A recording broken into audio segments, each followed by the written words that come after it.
हमने राज्यपाल महोदय से कहा है कि नीतीश कुमार जी का तो शासन चल नहीं रहा, इधर देखिए सर, तो बीमार हैं।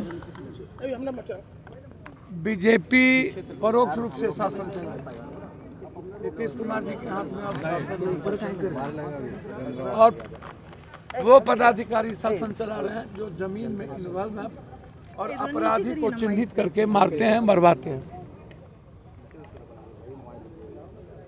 जाति के आधार पर अभी रमाकांत जी के लड़के हैं, मुखिया हैं, इनके साथ जो शूटर मारा उनके साथ 5 शूटर है। हम लोकेशन का मांग किए थे, जिनका नाम इन लोगों ने दिया। कल हेडक्वार्टर में जाकर के पदाधिकारी से मिला और केस को लिपापोती करने की साजिश हो रही है एक डिप्टी सीएम के द्वारा। गवर्नर साहब से जांच की मांग हमने किया, सीबीआई इंक्वायरी।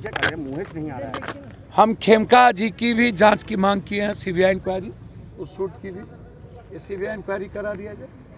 और पारस हॉस्पिटल में अब ये जाके जितेंद्र जी क्या कह रहे हैं कि शूटर थे, हीनियस थे, तो हीनियस को हीनियस से मरवाइएगा।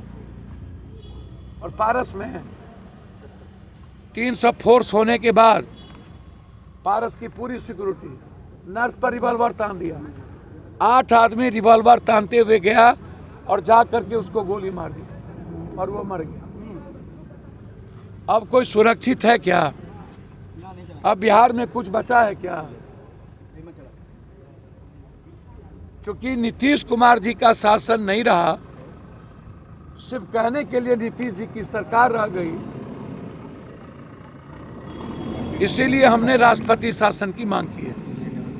अजीत अंजुम साहब पर जो एफआईआर हुआ है, हमने वह भी सब उनके पास है कि अजीत अंजुम पर एफआईआर डेमोक्रेसी के लिए खतरा है, लोकतांत्रिक मूल्यों के लिए खतरा है। इसलिए आप लिखें कि अजीत अंजुम जी पर किसी भी कीमत पर इतने वरिष्ठ पत्रकार जो इस चुनाव आयोग की गलती को दिखा रहा हो और उसके बाद उस पर इस तरह की ज्यादती या लोकतंत्र के चौथे स्तंभ पर हमला है।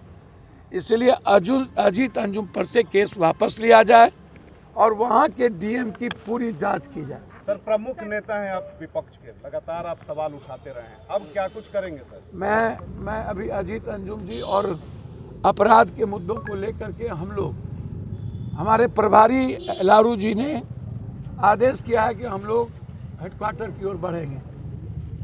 उसके बाद हम रमाकांत जी और पटना के कई मर्डर, चाहे वो मेहता जी हो, चाहे वो मिश्रा जी हो, मोटरसाइकिल गैरेज हो, चाहे बैंक वाल को मार के फेंक दिया गया हो, इन सारे मुद्दों को लेकर के मैंने हाजीपुर की एक बच्ची के साथ बलात्कार करके मार दिया गया,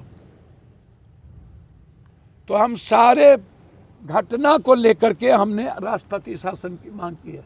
सीतामढ़ी में भी एक कारोबारी को मार दिया। हमने रमाकांत जी के पूरे परिवार को इसको मारने की धमकी मिल रही।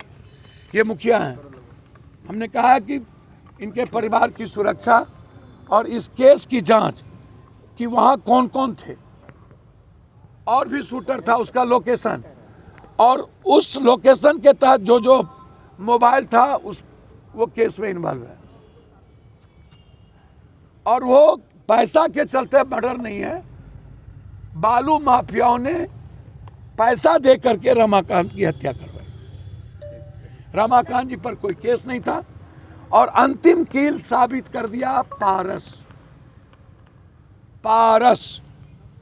अब पारस के बाद कुछ नहीं बचता और नीतीश कुमार जी का शासन है नहीं। इसलिए हम हाथ जोड़ करके हम बिहार में राष्ट्रपति शासन चाहते हैं। ललन सिंह जी की मटन पार्टी को लेकर खूब सियासत। एक बात बताइए, आज जब कोई आदमी बचेगा नहीं, ललन जी मटन पार्टी दें, चाहे प्रशांत जी बिरयानी पार्टी दें,